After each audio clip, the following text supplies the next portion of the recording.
vamos começar. Boa noite a todos. Hoje nós estamos aqui no nosso terceiro dia das nossas lives, fazendo parte do primeiro Hipnomind Summit, do grupo de estudos de hipnose. E hoje nós teremos o prazer de assistir dois professores, que são duas referências sul-americanas à hipnose, o professor Charovsky, Armando Charovsky, da Argentina, que vai falar sobre as autoimputadas. Vocês vão entender bem esse tema assim que ele começar a falar disso. E depois temos o professor Olivier Penafield, que vai falar sobre hipnose clínica no desenvolvimento de resiliência em pacientes oncológicos. Né? Então, com isso, nós vamos fechar este nosso ciclo das lives e eu espero que todos tenham uma boa jornada. Eu vou, nesse momento, passar a palavra para o professor Charovsky e deixá-lo à vontade para se apresentar, para falar o que quiser. Tem mais ou menos uns 50 minutos a uma hora, Charovsky. E, após isso, nós abrimos um pouco para eventuais perguntas e, posteriormente, a gente entra com o professor Olivier. Charovsky, o microfone é seu. Bueno, buenas noches. Primero que todo, muchas gracias. Gracias a Osmar, gracias por haberme invitado a participar de, de este congreso. Realmente es un honor. Vamos a hablar de la hipnosis clínica reparadora. La hipnosis clínica reparadora es como yo bauticé la actividad que yo hago y luego nos vamos a concentrar en el tema de las autoimputadas. Para aclaración, imputar significa acusar, o sea, yo imputo a alguien de que no actuó bien, de que es un ladrón, lo acuso de algo. Las personas autoimputadas son aquellas que se acusan a sí mismas. Sobre eso vamos a hablar un poquito más adelante, cuando desarrolle el tema de las autoimputadas. En este momento vamos a hablar un poquito de lo que yo hago, que yo bauticé hipnosis clínica reparadora.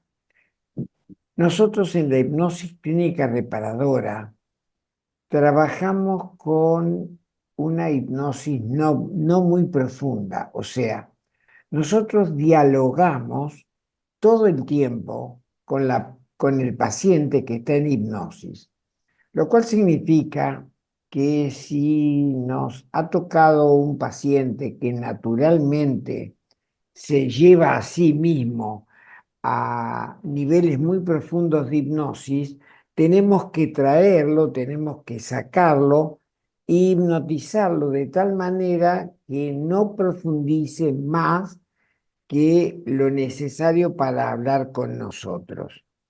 Inclusive con los prejuicios que hay contra la hipnosis, yo algún día dije que hipnosis clínica reparadora, yo tendría que haber dicho hipnosis consciente reparadora, porque lo que muchas veces teme el paciente es perder la conciencia, es entrar en inconsciencia. La hipnosis clínica reparadora que nosotros hacemos parte de supuestos similares a los de Freud.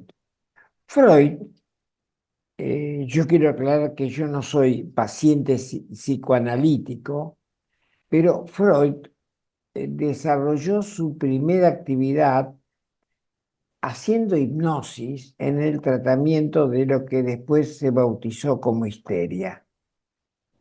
Y él tenía mucha dificultad, no era un buen hipnotizador, dicho por él, y llegó a la conclusión, comenzó a analizar los síntomas que él trataba, y llegó a la conclusión de que los síntomas que él trataba eran eh, una eh,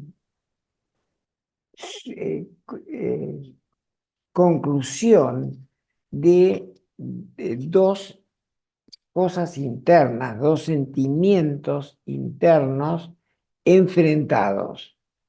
Y entonces él decía que el síntoma era la expresión de ese choque, de ese conflicto interior.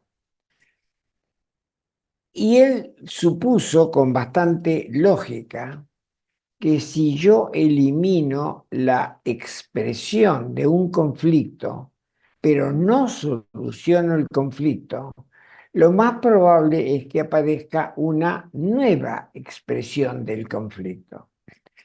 Entonces él abandonó la hipnosis, inclusive condenó a la hipnosis y inventó, desarrolló el psicoanálisis. El psicoanálisis es un sistema bueno. En este momento es un poco de modé en el sentido de que lleva mucho tiempo para poder alcanzar los objetivos y entendió de que con el psicoanálisis con, podía hablar con el inconsciente. ¿Y cómo habla el inconsciente?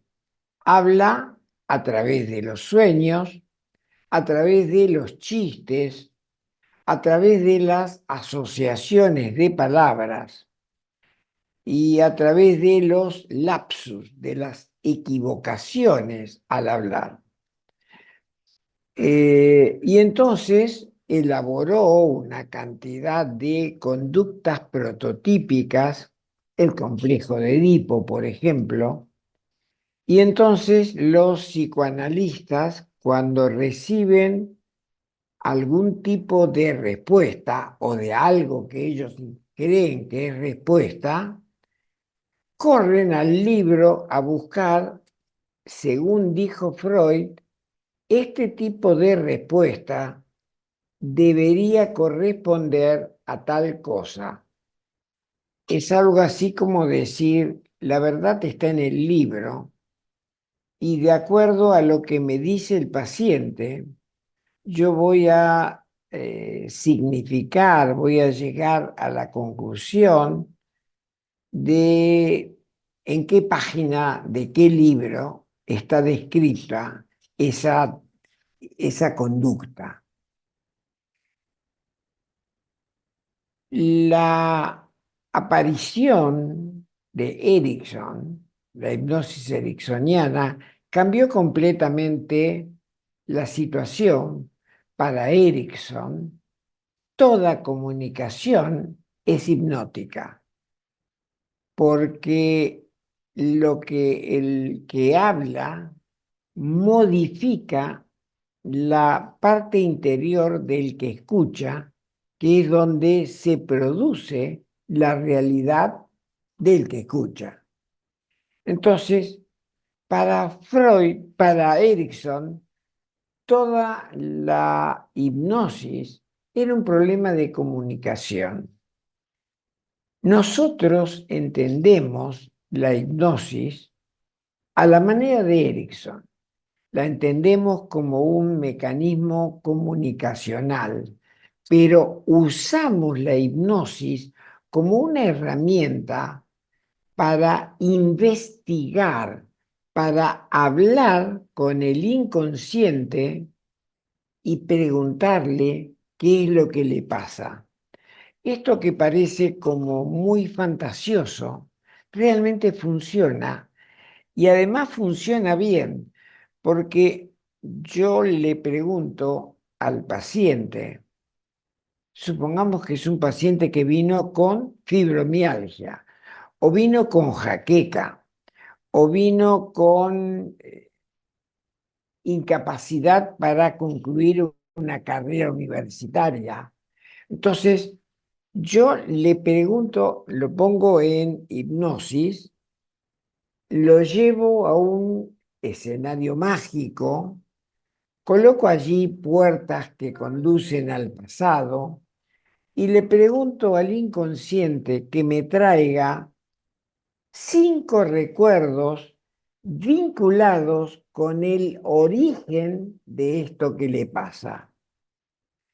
Y si el inconsciente elige recrear, revivir, volver a vivir una determinada situación de su infancia, ya no soy yo ni un libro el que dice qué es lo que le pasa.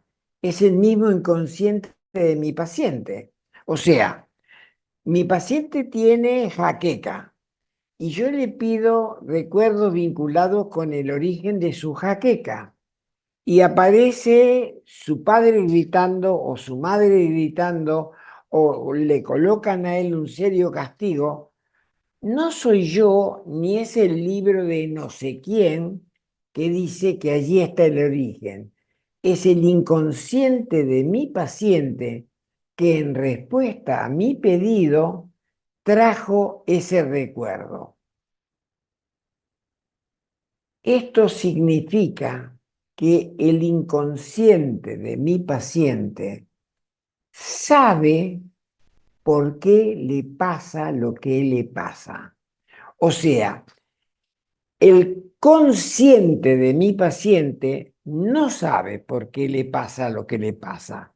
No sabe por qué fracasa en el trabajo, no sabe por qué no puede quedar embarazada, no sabe por qué elige novios malos.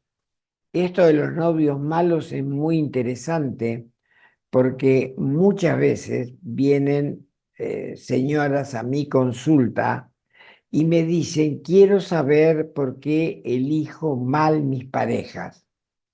Y entonces yo le digo que no eligen mal sus parejas, sino que eligen bien malas parejas. O sea, que no se equivocan en buscar algo bueno, sino que aciertan en buscar algo malo. La pregunta sería entonces, ¿y por qué voy a buscar para mí algo malo? Porque no te consideras acreedora a algo bueno. Y allí vamos directo a un tema que es el tema de nuestro trabajo. Yo les voy a hablar hoy de este libro. Este libro fue publicado en la Argentina con el nombre de Atrapadores de Culpas y tiene como subtítulo Las autoimputadas. Fue también impreso por Amazon en papel y en ebook como directamente Las autoimputadas. Pero ¿por qué hablamos antes de atrapadores de culpas?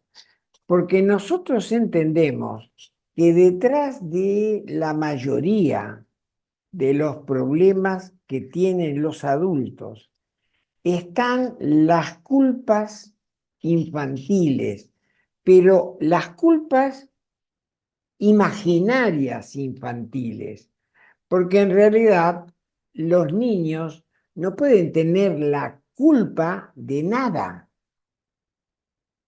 pero si ellos hacen cosas que son prohibidas o vedadas o contradictorias con lo que le han dicho, ellos se sienten culpables y los niños se inventan castigos. Y la mayoría de las veces, los síntomas que nosotros como terapeutas vamos a tratar son los castigos que se han impuesto cuando ellos eran niños. Entonces, El inconsciente, dije yo, sabe por qué le pasa lo que le pasa. La otra cosa que debemos aclarar, que es muy importante para nosotros, es que la gente suele usar la palabra yo. La palabra yo suena a unidad. Yo soy bueno. Yo soy trabajador. Yo soy honesto. Yo soy puntual. Bien, yo no lo creo así. Yo creo que en realidad somos una suma de personajes contradictorios. Para cada cosa, yo tengo por lo menos un par doble opuesto. Si hay un Armando puntual, hay un Armando impuntual.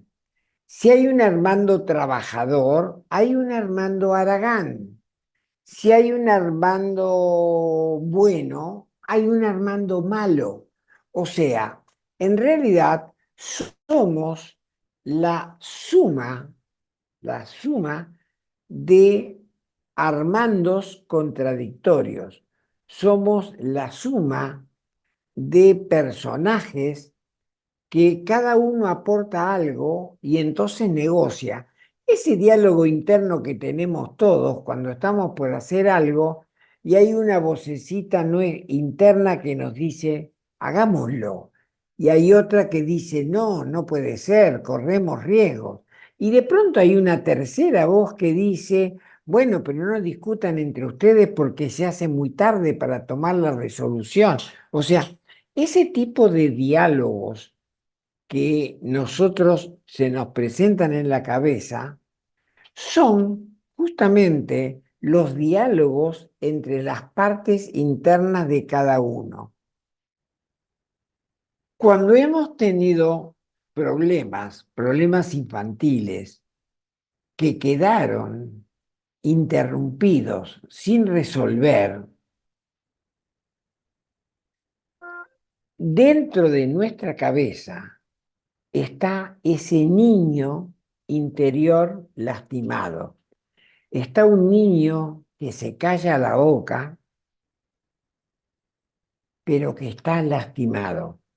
Y es muy importante cuando nosotros hablamos con un niño lastimado, hablarlo con tranquilidad, con suavidad, darle nuestra serenidad para que él se afronte.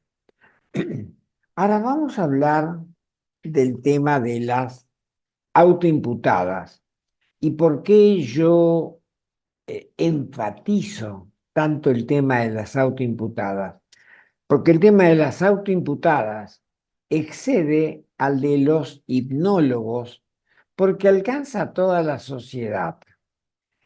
En mayo del 2011, una camarera de un hotel de Manhattan denunció que Dominique Strauss-Kahn, que era el director del Fondo Monetario Internacional y a su vez el candidato predilecto para ser presidente de Francia, había abusado de ella. Fue una denuncia muy seria, se encontraron rastros de semen en la ropa de ella, fue obligada a practicar sexo oral. Después, como su situación dentro del país era ilegal, la presionaron y finalmente terminó con un arreglo económico, por una parte, y por otra parte terminó con la carrera de Dominique Strauss-Kahn, que iba a ser presidente de Francia y que además era director del Fondo Monetario. Pero ¿qué pasó después con esa denuncia? Nada, nada, porque todavía los equilibrios de nuestra sociedad defendían este tipo de situaciones. Pero en el 2017, en octubre del 2017, varias actrices hicieron una denuncia conjunta.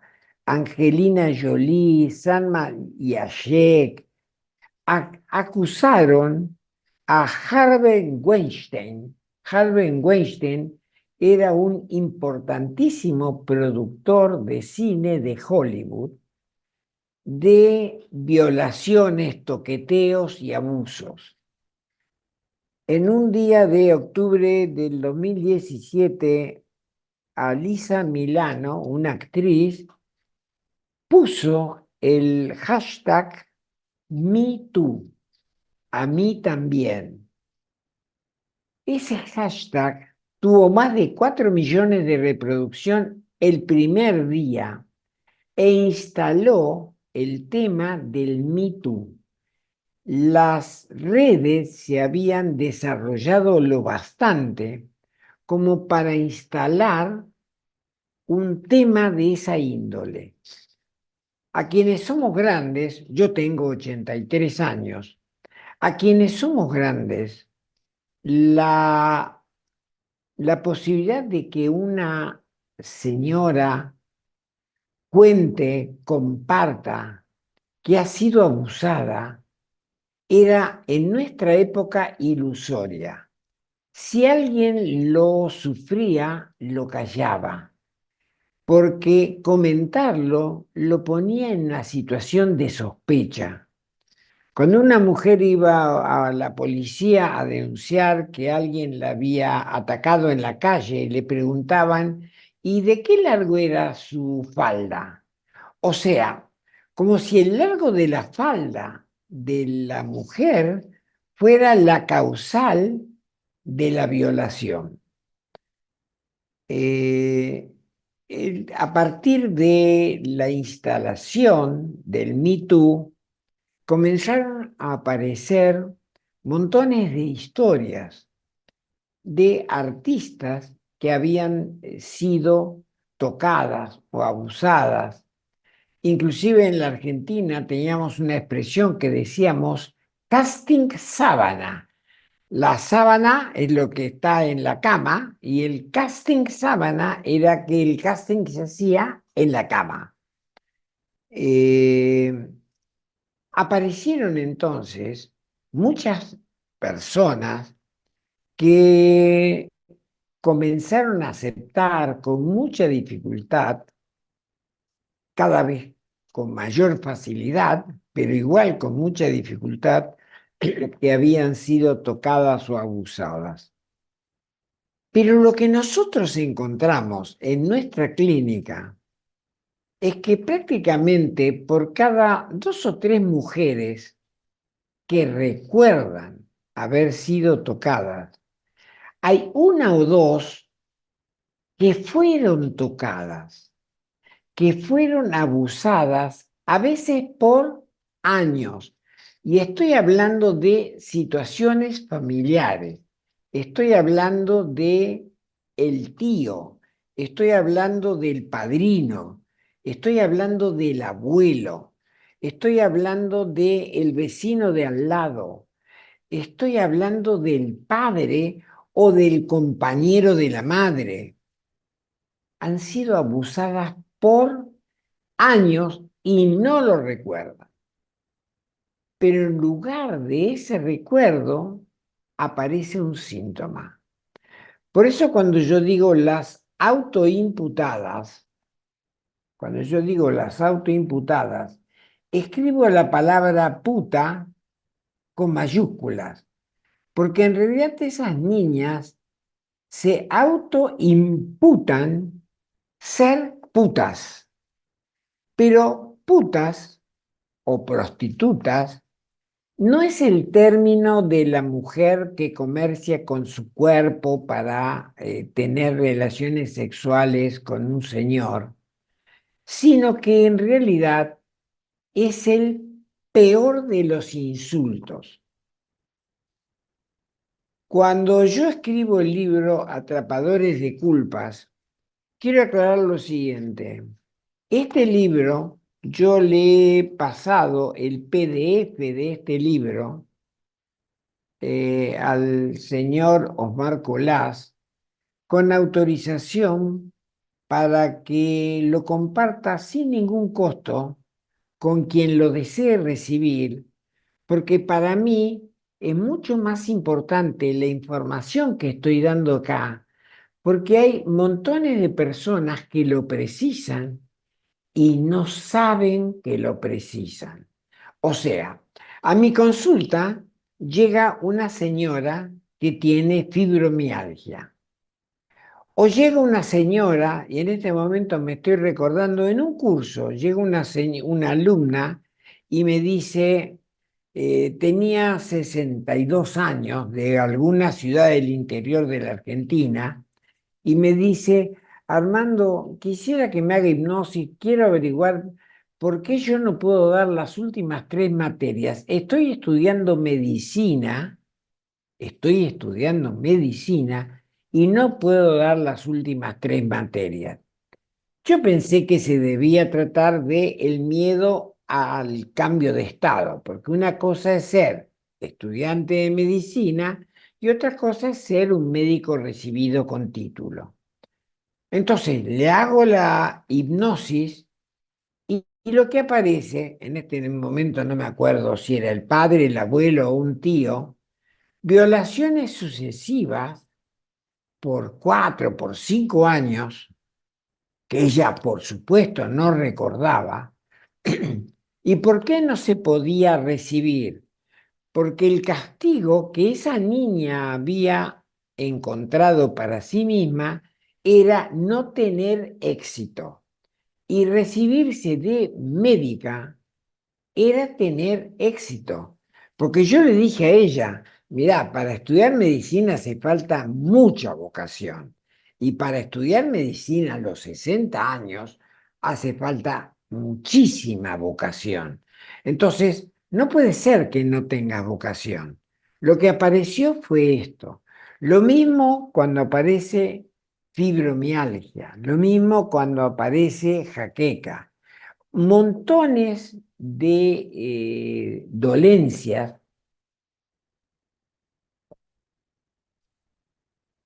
perdón, montones de dolencias aparecen cuando uno las enfrenta. ¿Qué es lo que pasa con los adultos pedófilos, con los que avanzan sobre la criatura? El primer avance son caricias. Estamos hablando de antes de desarrollarse sexualmente. Estoy hablando de los 4 años, de los 5 años. Yo me encontré inclusive con gente que ha sido masturbada con los pañales, o sea, ha sido masturbada por la persona que le cambiaba los pañales, ¿eh? O sea, nunca es demasiado temprano. Las personas venimos con una cantidad de terminaciones nerviosas que están pensadas por la naturaleza para que nos resulte agradable el contacto sexual. Por esa razón, el pubis de las mujeres es una zona muy excitable, ¿no es así? Entonces, esa persona generalmente sienta a la niña sobre la falda y le comienza a acariciar suavemente en la zona pública. La criatura queda muy paralizada, como siempre quedan paralizados cuando son agredidos por un adulto. Queda muy paralizada, pero esa parálisis va junto con palabras dulces que realmente le dice, sos mi nieta preferida, yo te quiero mucho, esto te va a gustar. Palabras dulces y un estímulo suave que da placer, porque esa zona está llena de terminaciones. Y estamos hablando antes de la maduración sexual. cuando no cumplen todavía ninguna función. Entonces, la experiencia a la criatura le resulta agradable. Tanto es así que cuando están solas, comienzan a tocarse por su cuenta, tratando de reproducir el placer que le causaba la persona mayor. Después de allí, generalmente avanzan en el tema de las caricias. Después acarician y se acarician ellos a sí mismos. Después colocan afuera el pene, por ejemplo. Después cogen generalmente la mano de la criatura y le piden, tú tócame también. Es algo así como un pacto. Yo te doy placer y tú me lo das a mí. Generalmente piden silencio. Generalmente le dicen que no se entere nadie porque este es nuestro secreto. La criatura sabe, lo sabe desde el primer momento, que eso no es algo que está dentro de las reglas del juego, pero se queda tranquila porque es como que tiene un pacto secreto con el padrino. El padrino cuando viene y colabora con eso, de repente vamos a la habitación del fondo o de alguna manera se suma al tema que a su vez ella misma ha estado intentando reproducir a solas. Pero el grande siempre va por más. Cuando consigue algo, va por algo más. Y entonces, después que acaricia, a veces enseña a la criatura directamente a masturbarlo, a veces pretende sexo oral de la criatura, después comienzan a acariciarlo con el dedo y entonces muchas veces la fase final es introducir el dedo índice en la vagina y entonces esas criaturas ya no les gusta. Ya no es tan agradable el juego, pero a esa altura del partido, ellas se sienten culpables. Ellas no están en condiciones de ir y de comentarlo. O peor, si los han visto, las han inculpado a ellas. Cuando lean el libro, se van a encontrar con un caso. Comienzo por un caso que dice, yo no sabía, y está el link para que puedan verla a la persona que me está diciendo esto. Era una alumna que en un curso, en un ejercicio entre compañeras, revivió que su abuelo abusó de ella. Ella no se acordaba nada. En realidad los recuerdos le surgieron en un ejercicio entre compañeras que por supuesto me llamaron a mí y yo debí intervenir para convertir el recuerdo en un acto terapéutico. Pero a ella le cambió completamente la vida. Y ella recordó que cuando ella tenía 5 años, la abuela los vio al abuelo con ella y le pegó a ella una paliza feroz diciéndole que ella era una puta, porque el abuelo era una muy buena persona y ella era una puta, que la culpa era de ella.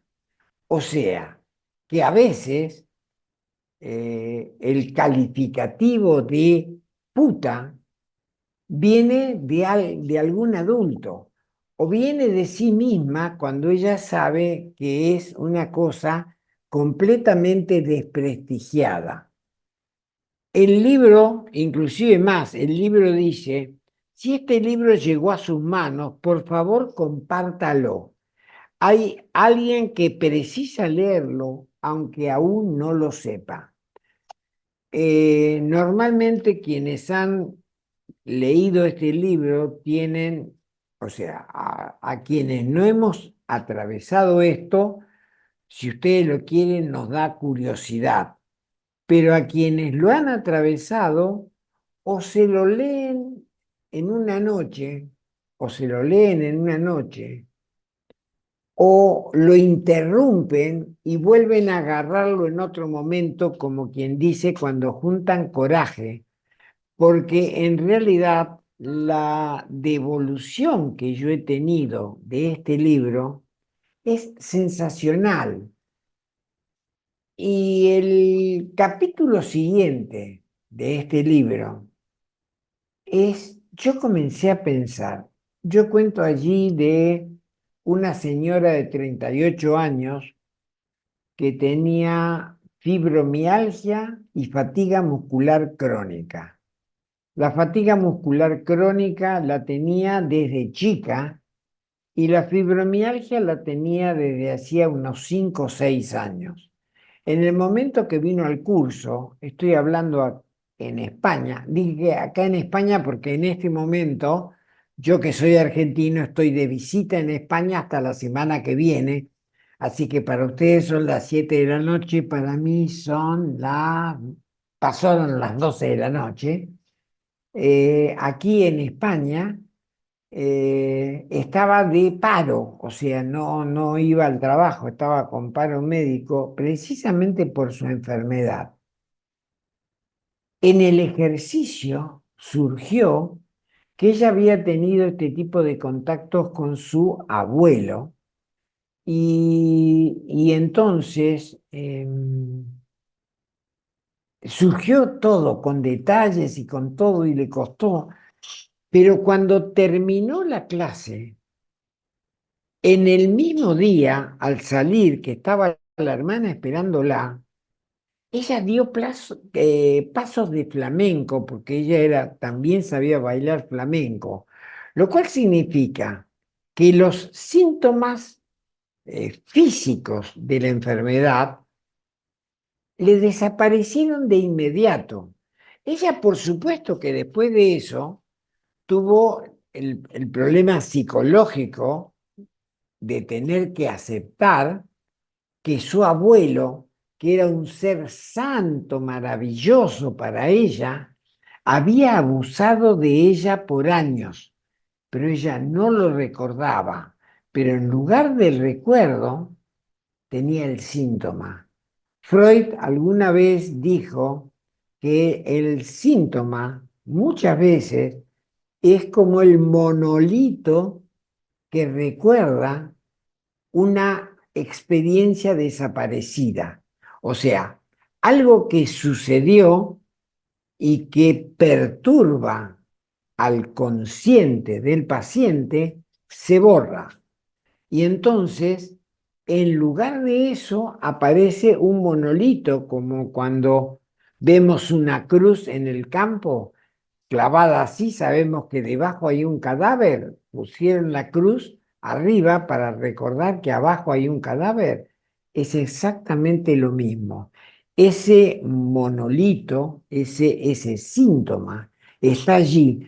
Pero yo me pregunto, esta señora de 38 años que vino a la consulta, en estos 38 años vio profesionales, biomédicos, vio kinesiólogos, vio distintas enfermedades, vio neurólogos, o sea, vio distintos profesionales que con su saber dieron sus mejores recursos y no conseguían aliviarle. Y entonces, parte de lo que a mí me interesa no es solamente no es solamente llegar a a las señoras que atravesaron estos, sino llegar a los profesionales de otras profesiones, profesiones de atención de la salud, para que tengan la mente en alerta. Si una mujer tiene episodios de amnesia de su época infantil, no tiene recuerdos claros de su infancia, tiene baja su autoestima y no responde a los recursos normales de tratamiento, cabe sospechar una situación semejante. A todo esto, yo estoy hablando de las mujeres, pero los varones atraviesan situaciones similares. O sea, los varones también son tocados, los varones también atraviesan situaciones como esta, inclusive más. Entre los varones lo que aparece es una fobia que es la fobia social. Fundamentalmente, la fobia a tener amigos y amigas aparece muchas veces en varones adolescentes. ¿Qué es lo que sucede? Fueron varones, el tema de la orientación sexual es así. Hay gente que nace orientada a escribir con la mano derecha, son los diestros. Hay gente que nace destinada a escribir con la mano izquierda, son los zurdos. Hay gente muy poca que puede escribir con ambas manos, son ambidiestros. Pero muchas veces, en la época que yo era joven, siempre los zurdos eran obligados a escribir con la mano derecha, que para ellos era completamente inútil. Así como hay una predisposición natural, diestro, zurdo, ambidiestro, hay una predisposición natural hacia el sexo. La mayoría de la gente, así como la mayoría de la gente es diestra, la mayoría de la gente es heterosexual, o sea, tiene como objetivo sexual al del sexo opuesto. Hay gente que nace con una predisposición natural hacia el sexo propio. Pero ¿qué sucede si una persona que nació orientada hacia el sexo opuesto es estimulada cuando es niño? O sea, se le hace una tarea de esta índole. En primer lugar, su orgasmo, su necesidad sexual, su obtención de placer, va a ser similar a la de cualquier homosexual. Va a estar ligada a su ano. Ahora, ¿qué sucede cuando esta persona comienza a madurar sexualmente? Por una parte, su cuerpo le está reclamando lo que le dio durante tanto tiempo. O sea, su cuerpo le está reclamando estímulos anales, pero él se siente orientado hacia las mujeres y entonces se siente como una especie de estafa. Si salgo con una chica y descubre que al mismo tiempo eh, tengo necesidades similares a las de un homosexual, no puedo. Y no puedo tampoco salir con chicos porque a mí me atraen las mujeres y entonces eh, una de las consecuencias posibles es fobia social. Quiere decir, no me leo con nadie, me encierro en mí mismo. Quiero aclarar que acabo de desarrollar dos fases de la culpa y del autocastigo a través del síntoma. No quiero soltar el tema sin aclarar que muchas veces detrás de la sintomatología de los niños están culpas infantiles. si se muere un hermano, yo, por ejemplo, voy a tener culpa. ¿Por qué? Porque seguramente durante un instante dije, uy, qué suerte que se murió, ahora el control de los juegos lo voy a tener yo, o el control de la televisión lo voy a tener yo, y automáticamente una voz dentro de mi cabeza va a decir, ¿cómo dijiste qué suerte que murió tu hermano? Vos sos el culpable. Si los padres se separan, por ejemplo, los niños muchas veces quedan cargados de culpa. ¿Por qué?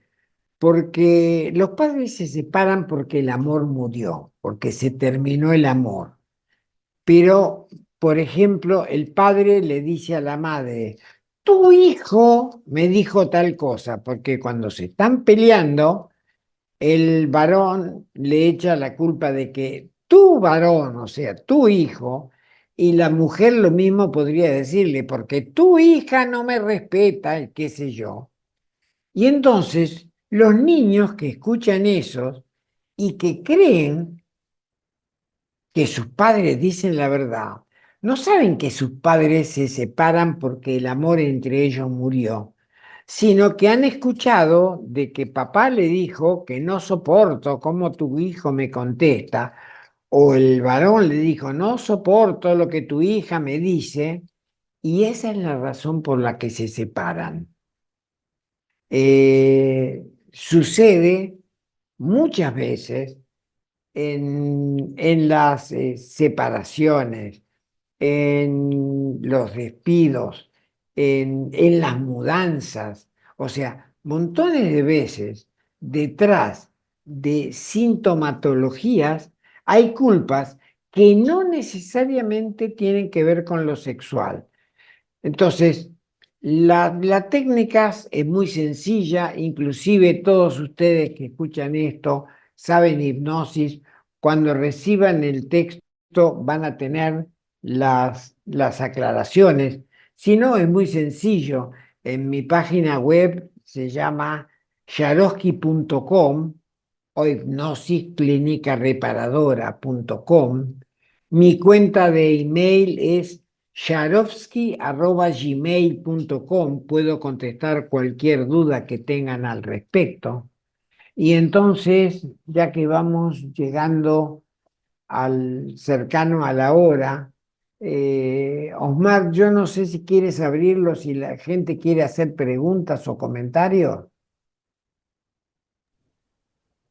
Bom, Charovski, eu queria te agradecer, começar te agradecendo a sua palestra, foi muito esclarecedora. Você, na realidade, fez um resumo do seu livro, né? Você fez um resumo do seu livro. Ninguém vai querer comprar seu livro, porque todo mundo já conhece o livro inteirinho. Mas, realmente, o livro, eu li esse livro, eu li quando você me mandou ainda ele em e-book, né, ou a parte escrita apenas. E eu trabalhei muitos anos, eu quero contar uma historinha. Eu trabalhei muitos anos na Escola Paulista de Medicina, atendendo violência sexual. Eu montei o programa de atendimento às vítimas de violência sexual. E é muito interessante como nós percebemos que muitas meninas, né, muitas mulheres, elas muitas vezes são abusadas, só que elas são seduzidas enquanto são crianças ainda, e durante esta sedução, elas têm um ganho secundário. Sempre há um ganho secundário. Então, elas ganham ou presentes, ou balinha, ou elas têm uma atenção diferenciada, elas são levadas para passear pelo agressor. Então, quer dizer, elas sempre têm um ganho secundário. E isto faz com que elas gostem daquilo que está acontecendo. Só que, à medida que o tempo vai passando, quando chega em algum momento entre 11 e 14 anos, mais ou menos, esta menina tem um amadurecimento ela começa a ter uma percepção do mundo externo diferente dos outros meninos, dos outros rapazes, e ela se dá conta de que aquilo que ela fazia ontem, anteontem, com o tio, com o primo, com o padrasto, com qualquer pessoa, aquilo estava errado. Só que ela sabe, ela sente que ela gostava daquilo. E a partir daí, ela passa a ter um sentimento de culpa, como se ela fosse culpada de tudo o que aconteceu. E é exatamente tudo isso que o Charovsky falou no livro dele. Esta menina muitas vezes passa a sofrer no seu silêncio, na sua intimidade, ela passa a ter um sofrimento crônico que muitas vezes eu costumo dizer que os sintomas, tá certo? São as maneiras que o nosso inconsciente tem de se comunicar com o nosso consciente. Porque se o nosso consciente soubesse, era consciente, não era inconsciente. Então, a maneira que o nosso inconsciente tem de se comunicar, de dizer para a pessoa que eu não estou bem, alguma coisa está errada comigo, é através dos sintomas. E é exatamente disso que trata o livro do Charovsky. Né? E nós tivemos a oportunidade de ter o Charovsky aqui no Brasil, fazendo, inclusive, eu assisti mais de uma vez essa abordagem dele atendendo pacientes, né? E realmente é bem interessante. Eu queria dizer para vocês, que é só complementar, que eu vivenciei esta sensação das autoimputadas com muitas meninas que eu atendi, muitas mulheres que eu atendi no programa de violência sexual da Escola Paulista de Medicina. Mas o que é mais importante é abrir agora para perguntas, se alguém da plateia ainda tiver interesse em fazer alguma pergunta. Então, vamos ver aqui.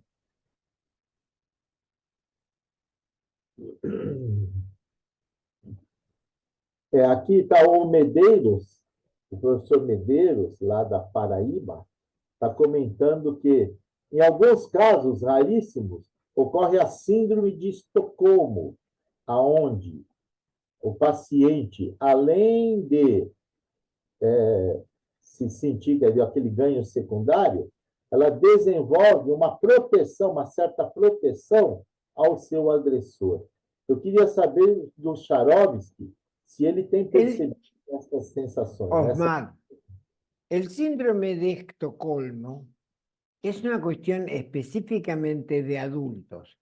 El síndrome de Estocolmo es una persona adulta que es violada y que por distintas circunstancias termina defendiendo a su violador. Pero lo que yo cuando hablo de las autoimputadas, no estoy desconociendo que existe el síndrome de Estocolmo, pero cuando yo estoy hablando de las autoimputadas, me refiero a personas que vienen a la consulta con síntomas. No me vienen a contar que fueron tocadas ni que fueron abusadas.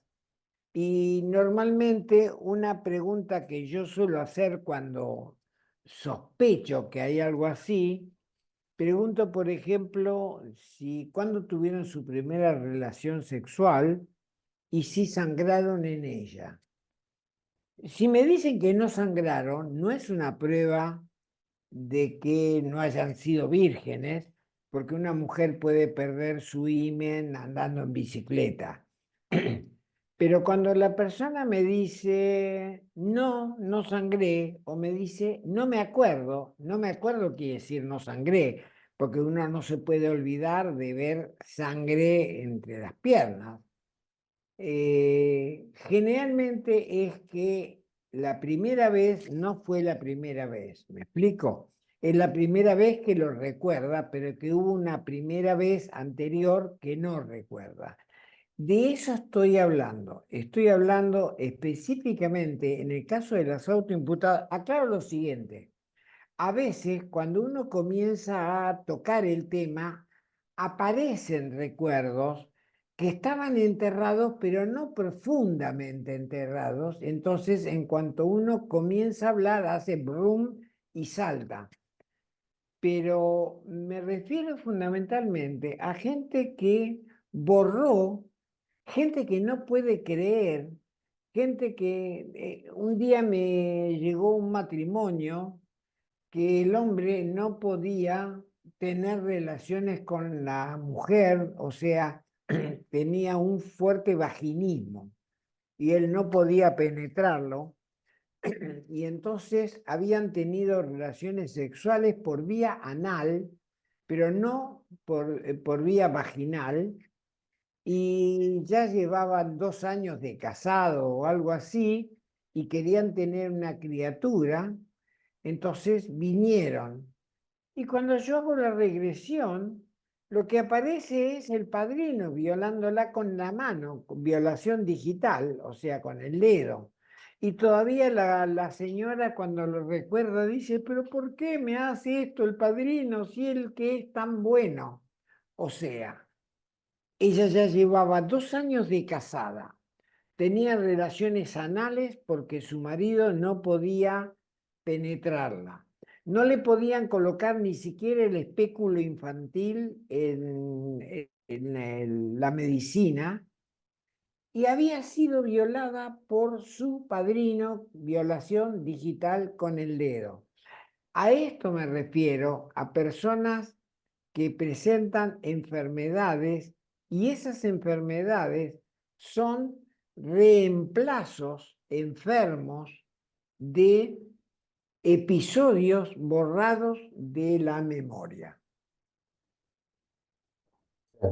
Eu queria lembrar, só para contextualizar, Xarope, e para a gente, sabe, dar uma movimentada na discussão, eu gostaria de lembrar que nós não podemos esquecer, e eu tive muitas pacientes assim, porque eu tenho, inclusive, capítulos de livros escritos no atendimento de pacientes com vaginismo psicogênico, o vaginismo fóbico.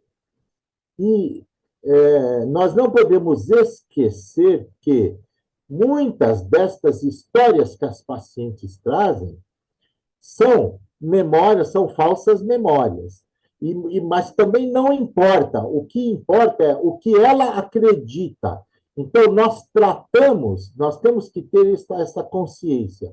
Nós tratamos o que a paciente está trazendo, porque aquela verdade é dela, mas não necessariamente aquela foi uma verdade que aconteceu de fato. Muitas vezes, isso foi fantasiosa, ou foi com terceiros, ou foi um filme que ela assistiu, e ela introjetou a experiência como se fosse dela. Eu tenho casos interessantes, inclusive, de paciente com vaginismo, que num momento de regressão, ela estava na casa de um primo e ela estava brincando e terminou assistindo um filme pornô, onde ela tinha por volta de 5 anos de idade, e terminou assistindo um filme pornô onde tinha lá uma mulher com 2 homens. Bom, eu tratei, fiz uma ressignificação, não importa como eu tratei agora, mas o que foi interessante foi que um tempo depois, eu conversando com esta menina, tudo isso havia acontecido na casa de um suposto primo.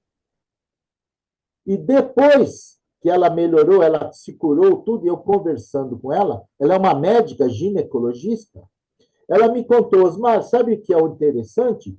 Nunca existiu nem aquele primo e nem aquela casa. E ela conta para mim, porque depois eu conversei, expliquei para ela toda a história. Aliás, ela se lembrava da história. E ela falou assim, é gozada porque não existia aquela casa. Eu fui perguntar para minha mãe e nunca existiu aquele primo nem aquela casa. Então, aquilo foi uma experiência que ela transduziu em informação. Mas, para ela, aquilo era verdade. Então, eu ressignifiquei aquela experiência, porque para aquela moça, para aquela pessoa, aquela experiência era verdadeira. E aquela experiência estava sendo uma dos responsáveis pelo vaginismo psicogênico dela. Agora, é interessante que isso era uma falsa memória, embora a experiência pessoal, a emoção emanada pela pessoa é verdadeira. Es así. No, no hay más preguntas. Alguém quer fazer mais alguma pergunta, tal? Se quiserem aproveitar. Bom, já são 8 horas, o Charovski está já passando do seu horário, né, Charovski? Eu queria te agradecer enormemente, foi maravilhosa a sua apresentação. Daqui uns 3 dias, todas essas ponências, todas estas palestras feitas, estas lives feitas pelos professores internacionais, estarão disponíveis para serem acessadas por todos os participantes do Congresso, inclusive para os próprios professores. Então, eu queria terminar aqui, antes de dar a palavra final para você, eu queria agradecer a presença de todos e dizer que a partir da manhã cedo, amanhã às 8 horas, eu já estarei lá no Instituto do Sono, aonde vai ser a parte presencial do nosso congresso. Eu agradeço a você, Charovski, e deixo para você as palavras finais. Sí, primero que todo lamento mucho no ir a la pizzería para comer una pizza con ustedes en el aniversario. Me gustó mucho haber estado con ustedes.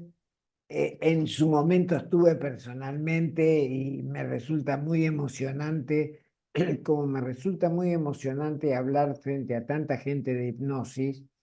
Ojalá consiga despertar un poco el interés. eh, el tema no es complicado. Cuando uno lo tiene en mente, cuando uno lo considera, no es un tema complicado. Es un tema donde la comprensión de la persona es muy importante.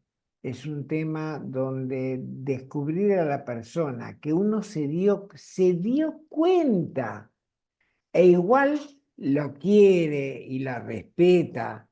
Ustedes, si van a ver allí casos, los casos que yo menciono son de los cursos, y van a ver que una de las cosas que yo hago al final es, hago que los compañeros saluden a la compañera, porque el drama feroz, que es un drama infantil, es si yo llego a hablar de esto, nadie me va a querer, nadie me va a comprender, nadie va a querer arrimarse a mí, y entonces eso cierra el secreto.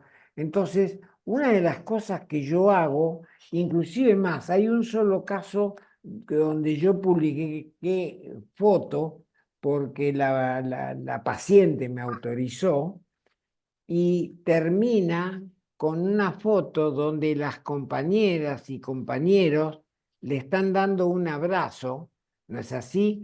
Cuando terminamos el trabajo, porque eso también forma parte, porque esta persona antes ha estado así, antes ha estado, espera, así,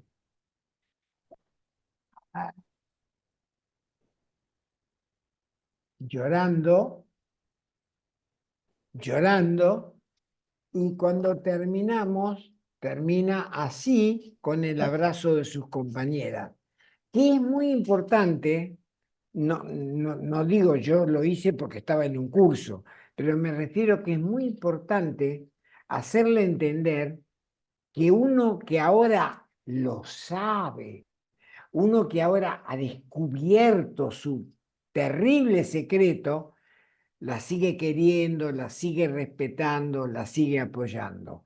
Y eso forma parte, a veces es más terapéutico el buen trato lo que no está dicho en términos de atención psicológica, sino está dicho por el buen trato, por el buen modo, por el abrazo en el cual uno le manifiesta te quiero, te respeto y lo que te ocurrió es lo mismo que si te hubieran atropellado con una bicicleta. Es un accidente. Te reitero las gracias, Osmar, y les reitero a todos ustedes las gracias por haberme soportado hablar en español. Yo sé que es duro. Un abrazo grande para todos. Bom, até amanhã para todos.